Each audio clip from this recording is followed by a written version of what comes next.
I want to introduce Rob Conaway. Rob is the president of the St. Louis Woodturners Club, and he's going to do a demo for us today. You can explain a little bit about what you're turning, what you're going to be doing. Yep. So, thank you all for letting me come here tonight.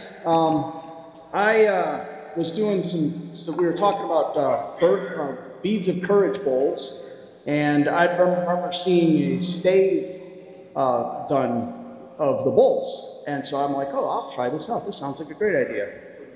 Well, then I needed to get my router table fixed and get some other things. And so after, a bit of fun, I got into this. So what I have here is the 4 examples of the bits I bought.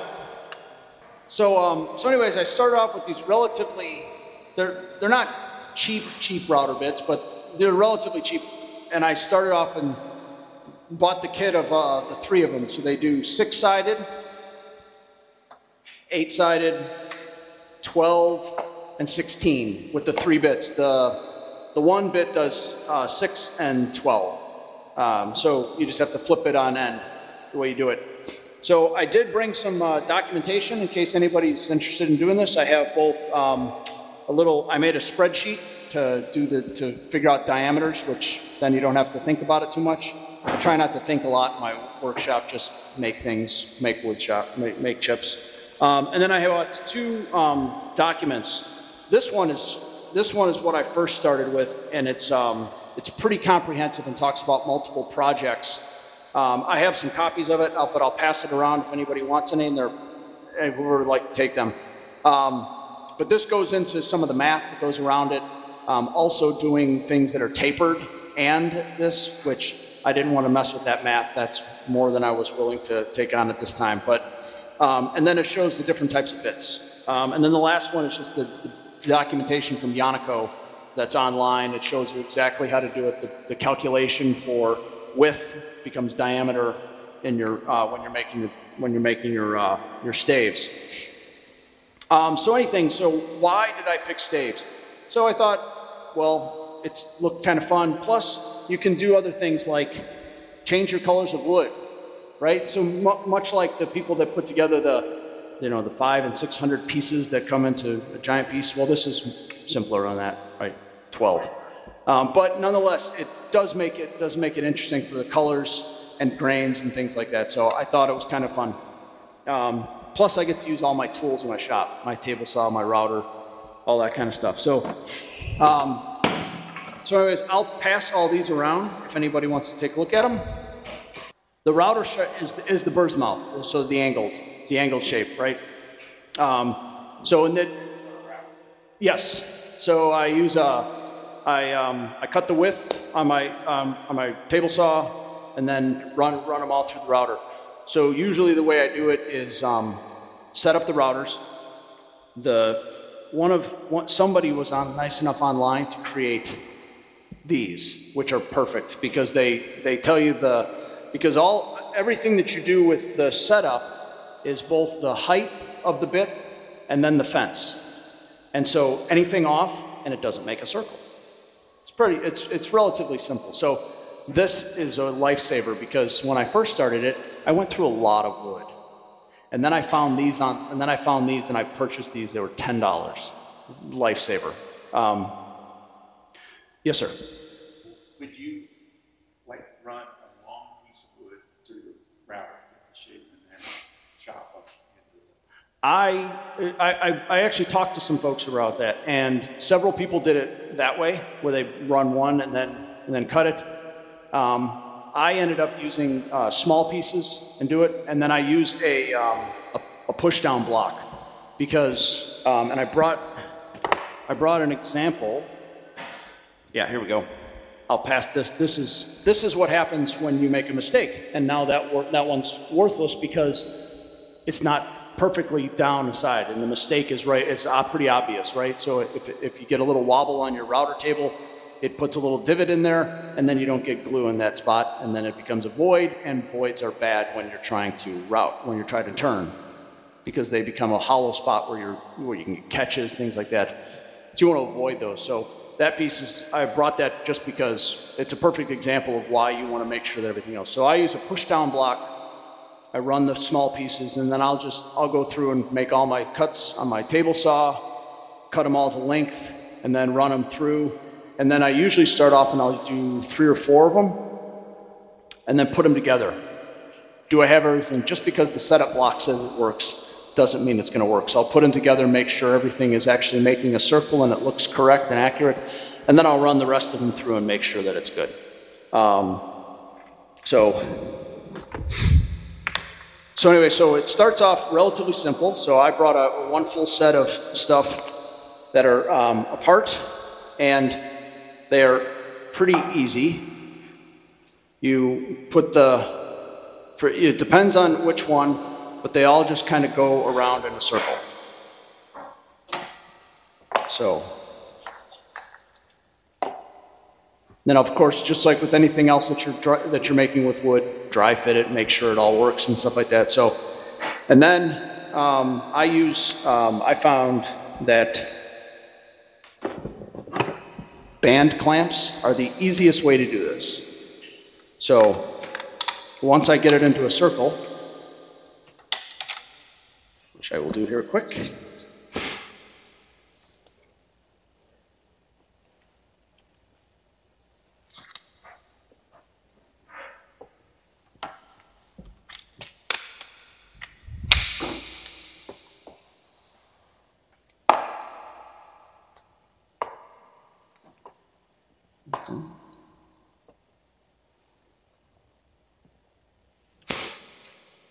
So get it in a nice little circle, and then simply take one of the band clamps, and I usually do, once it's glued, I do it low and high.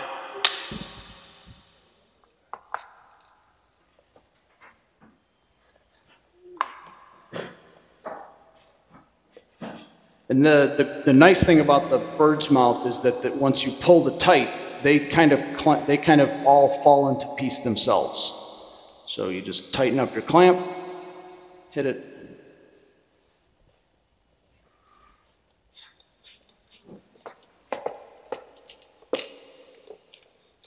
And then bring it down on the low side, and then just to make sure I get a good fit on the whole thing, I will put one up. I tried rubber bands, and I didn't have rubber bands that were nice and, could keep it tight. So this works really well, and these were relatively cheap. Jorgensen has ones that are really, really expensive, but Amazon has them that are really, really cheap. And since I'm not making production things, $10, and you have band clamps that put it nice and make sure. The one thing you have to do is you'll find that like this piece right here, I'll probably have to recut it, and I'll pass this around to show you, because you can see some of the voids in the pieces when you go to try to clamp them up, and this is one of the things you have to watch out when you're doing it. You can see the voids, and so sometimes you can push them together, but other times there's nothing you can do. It's just a bad route.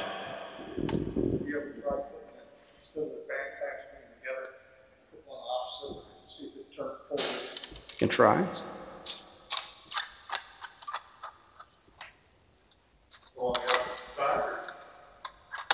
Yeah, just put pressure at a different point. That way it pulls. So it's not pulling out of shape in one spot.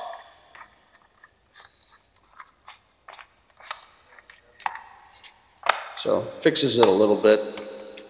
It might work, but I'm not gluing it up right now anyway. But anyway, so it did a little bit. So pass that around. Just don't trip anybody. I feel like I should cut those down. I really don't know why it comes with clamps that are gonna, for 15 feet of stuff. So anyway, so that's and these are 12-sided ones.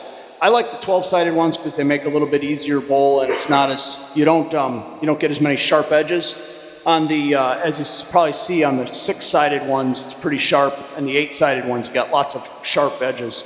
And so since when I set it up, you put it in a cold jaw, so you don't want to, you know, you can only run cold jaw so at about 600 RPM, so you don't want to mess it, you don't want something where you can have obvious chances for catches, right? So you want to try to make it so that it's relatively easy. So that's the 12-sided one works out well because it's just a little bit, about a little eighth, a quarter of an inch, somewhere in there.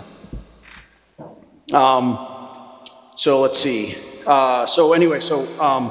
Back to the routing. So I go and cut all my pieces, route them all, test them, glue them up, and then kind of rinse and repeat. And so usually the last couple times I made it, I did probably 6 sets so that I'd have a bunch of them so that I could play with them. And then if there was anything wrong, well then if something didn't glue up right or something like that, I can use them for something else at that point. Where did I put it? Oh, there it is. So here's one that I did the other day, just to test it out. So this is what happens when you're on the cold jaw. Cold jaw goes on this side, and then this is what you're trying to go for, is your thickness of your walls. I had a catch there, but so I can make it thinner, make it thicker. It's up to you on what you want your cylinder at that point. But I'll show you. What's that? Back here. You actually use the cold jaws? Yep. Cold jaws.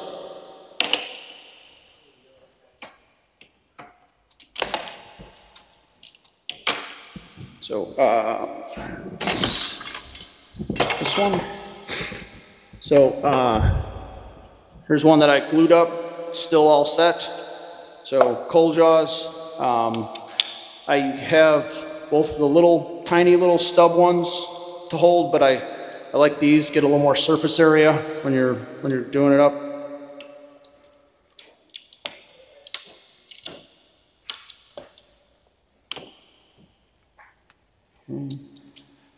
Try to make sure I get. Okay. Those rubber parts can be put in different positions. Correct. Yeah, so I might have to move a couple of these because they're not grabbing real well. So. There we go.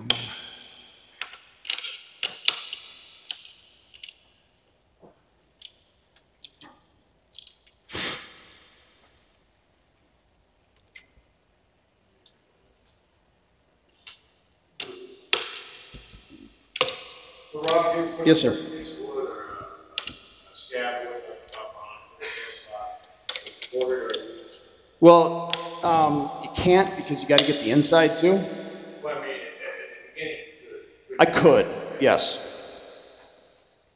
But I don't tend to do that. I like to hurt myself easier and throwing wood. So those of you in the front row, no, it's actually not nearly as bad as you might think.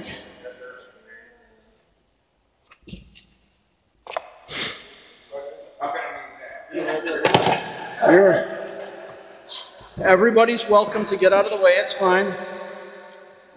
This is the first time some of you have seen me turn, so that might be a good idea.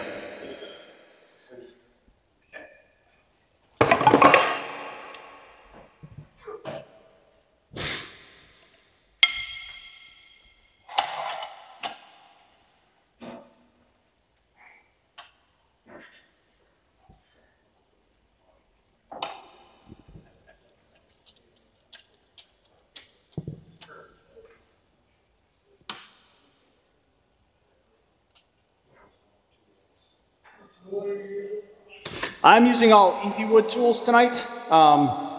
They offered to sponsor, and so they sent me a few $100s worth of tools. So I told them that I would do demos with them. I kind of like them. They're relatively easy to use.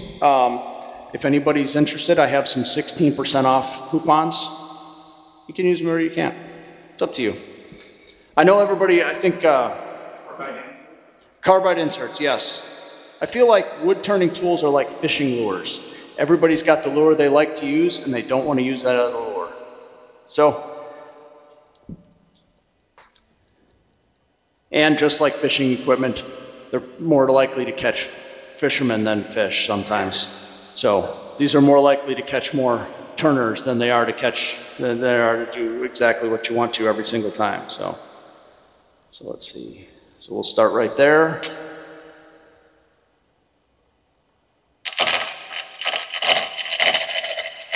So to do this, you only have to go in a little bit.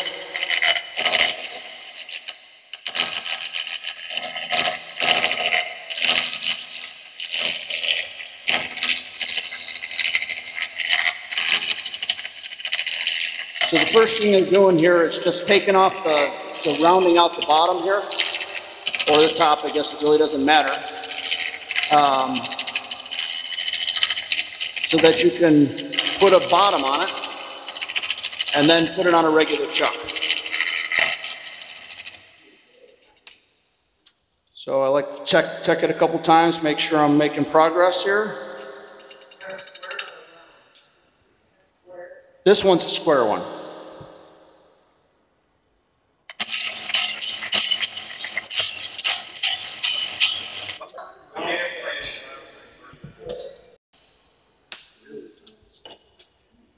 So this one's pretty close to the outside being the rear table.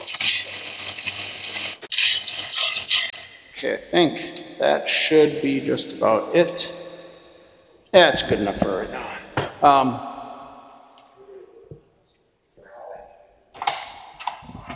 So now we'll bring it around to the front here.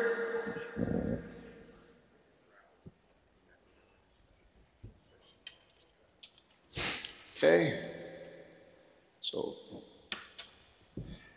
here, so same thing here, just slow inside, right? Because all you want to do is start taking off little bits at a time until you start getting it here.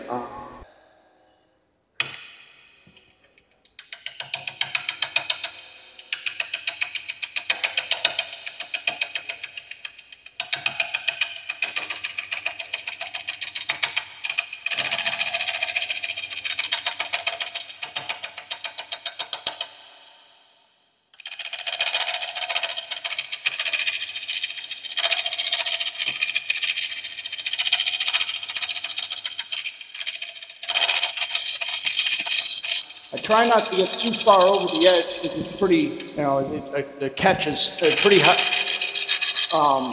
it's pretty likely where you're at right now, so it's just kind of slow and don't go very far in, because all you're trying to do is make something this wide and a little deep so you can put it into a base, right? So you can do all the rest of the fun with once it's on a regular chuck.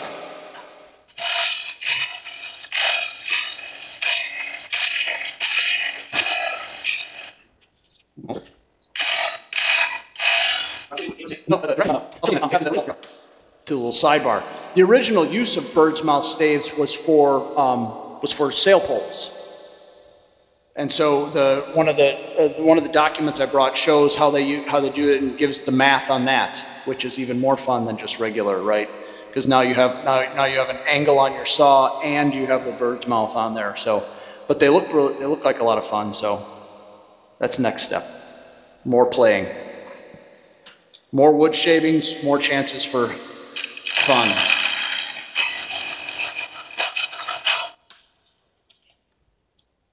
All right. That's probably good enough. So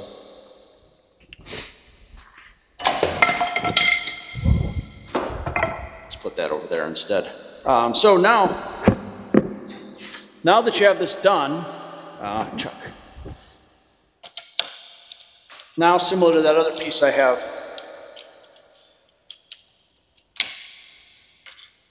what you have now is you have a nice little circle.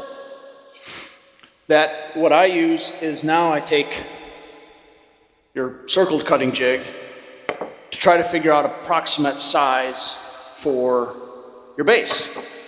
So in this case, it is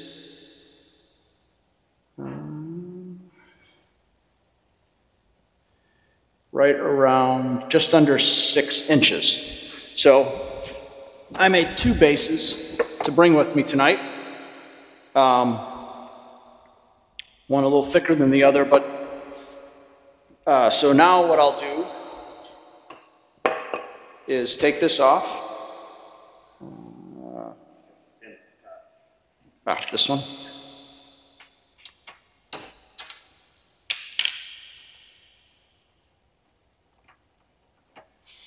Okay. Pencil. So it's roughly, I think I said 6.5 or 6 inches. So since this is just under 6, I'll make a circle at about 5.5. Oh, I need my...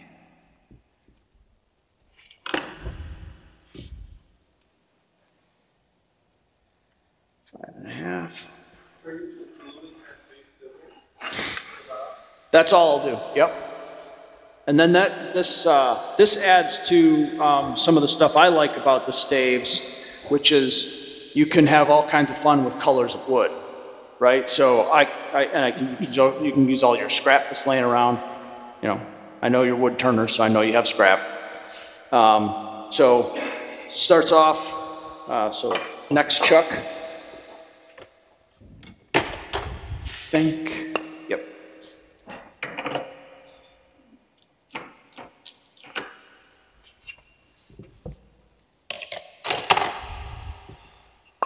So I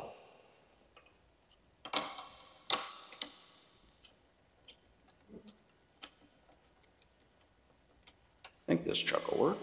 I hope it will work.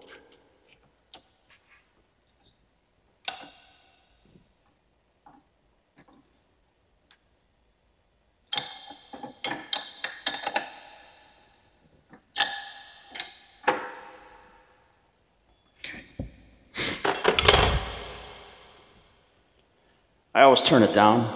I once moved from one piece to another piece and I put a piece of green wood on here and it wobbled and then smacked me in the chest. This is when I first was learning, so I have a war wound from getting smacked in the chest by a small piece of wood that flew off here. So now I always turn it down.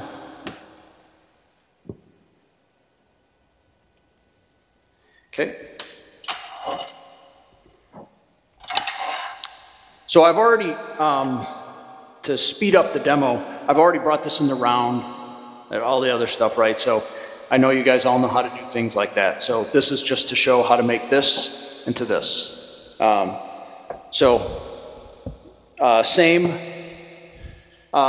Same square bit.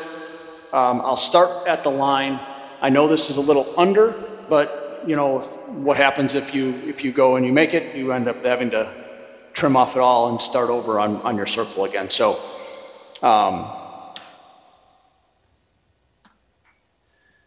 we'll start this up a little faster.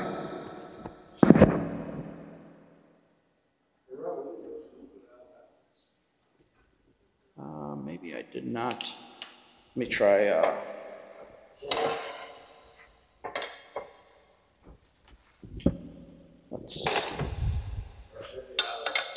It's probably because I probably didn't use this same chuck. I probably had it on my other with the different jaws on it. So maybe you're correct. I probably need to bring it into alignment a little bit more. So we'll start with that because you all need a refresher on how to round things out, right?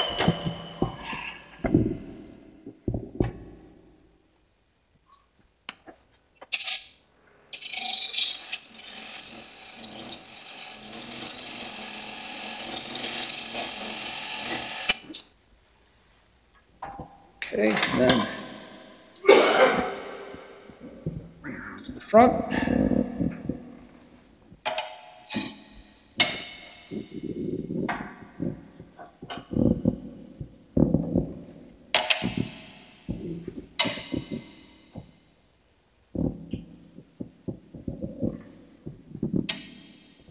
Does anybody use the collet technique so that this always stays at the same height?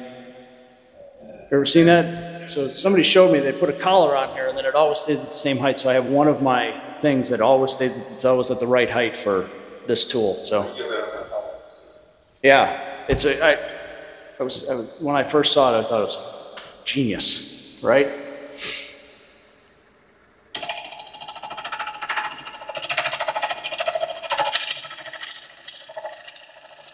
So when you first start, you don't have to go very far, right? You're just trying to see, am I in the ballpark for the circle, right? So it looks like it can get a little bigger. So then you bring it back.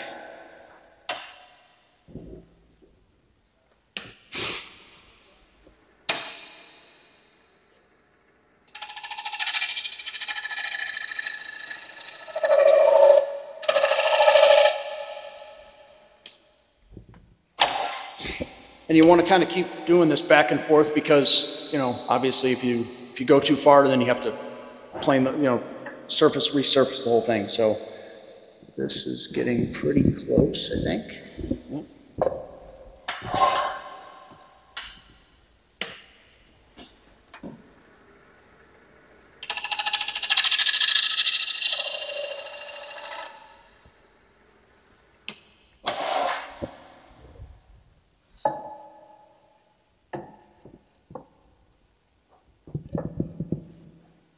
That far off?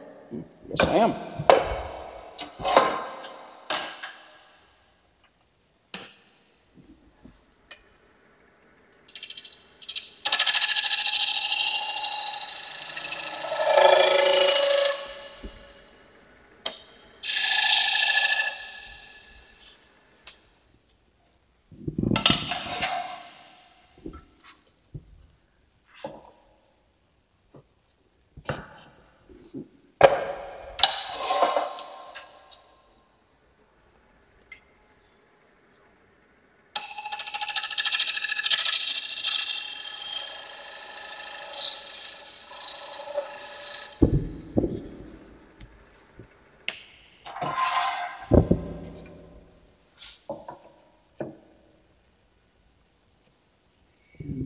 Almost there.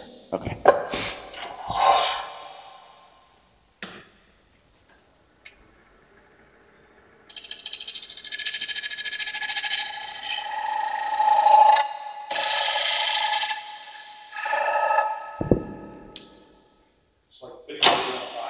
Yes.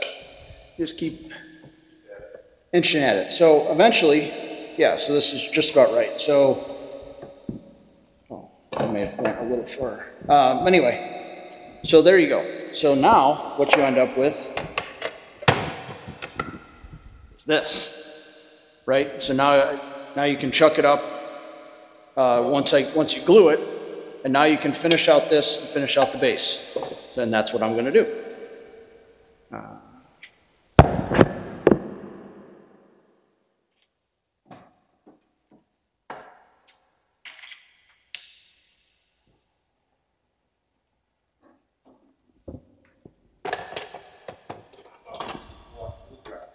I was hoping that would be part of the whole thing because you know, that and paint dry are two of the favorite things to do, but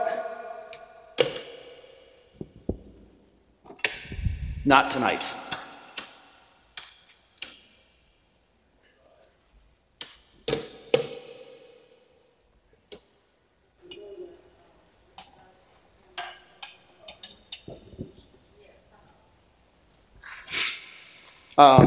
So then once you start here, this is the same thing. You want to start out relatively slow speed because there is still a lot to catch, right? So you want to try to get all these big edges off. So I usually try to do this at a relatively slow speed, you know, not cold jaw speed, but maybe only like 700 or 800 RPM, just to make sure that so I don't throw wood everywhere. Or throw things at me, which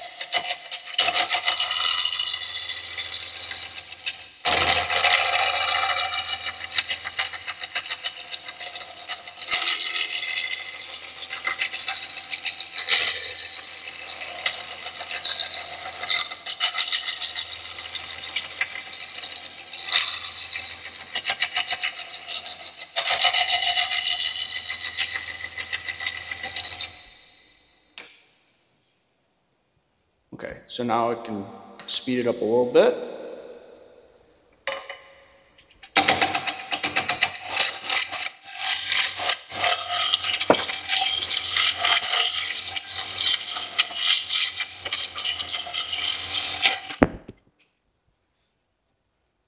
Okay, I'm gonna do a little bit on, yes, sir. Yeah.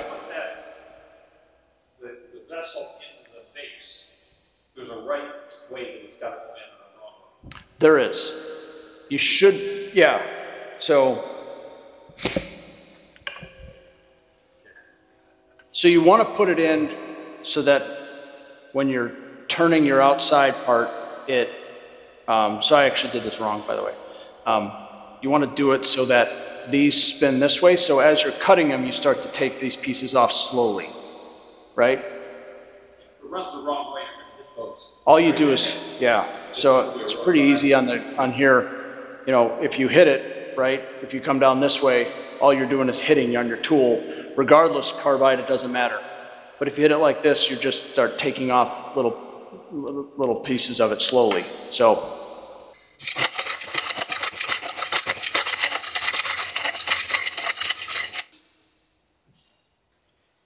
Rinse and repeat, the same thing on the top, and now you have it. So now you can decide whether or not you part this off and you make a lid out of the top part of half of this, or if you make a hole in it and it just becomes a vessel, right? So that's basically up to individual tastes. Let's see, so here is one that I finished up, but now I need to decide whether or not I want to put a lid on it or not. So all maple, this was the very first stave I actually glued up that looked good. The demo pieces, those are great, right? They look good, but I would never turn them because I can see the voids and the cracks and stuff. They're not very good, but I found that the more I read about the staves, the more they're very good, but just like when you're doing all the segmented pieces, you have to make sure all those glue joints are really good, everything's done, because any hollow point in there, it's a catch waiting to happen. So, questions? What's the advantage of making a stave like that? A regular segmented stave. Well, the staves. Oh, okay, yeah.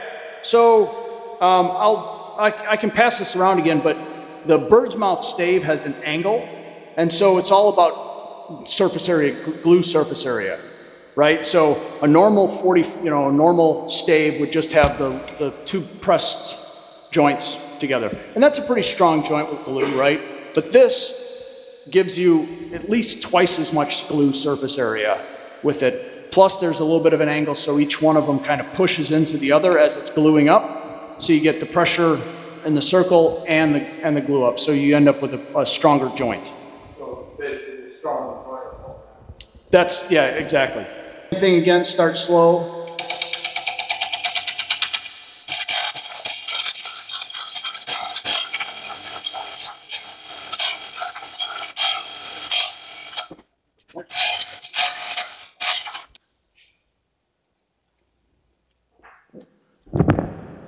Looks like I got to get the outside more here. Does it matter how long this or how wide the stave is? The width of the stave is directly proportional to the diameter. But you could use the same bit and they could be 2 inches or 4 inches. Yes. Yes.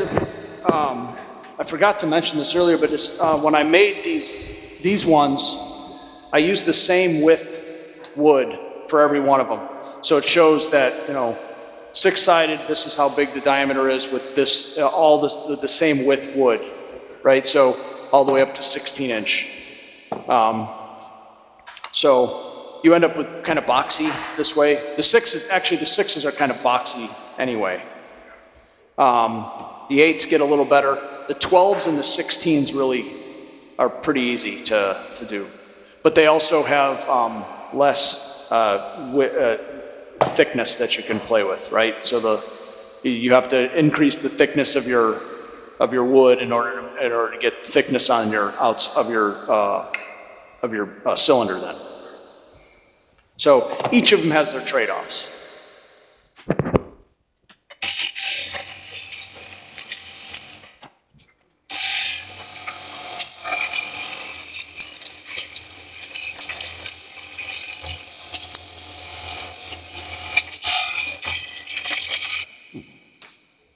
So now you fit the lid the same way you fit the top. Yep. Okay. Exactly. Yep, and then just do the same thing with the top.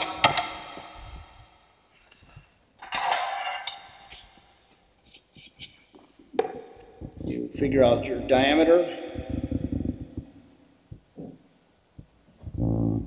which in this case is right under 6.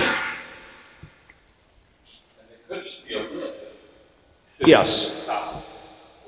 Yeah, you can do either any way you want to at this point. It's really dealer's choice, right? You can chuck it up, you can put it on a lid, you can put it on there, you can glue it up, you can put your recess in it, glue it up, then part it off and may use that as your lid. All right. Well, thank you. Hey, Rob,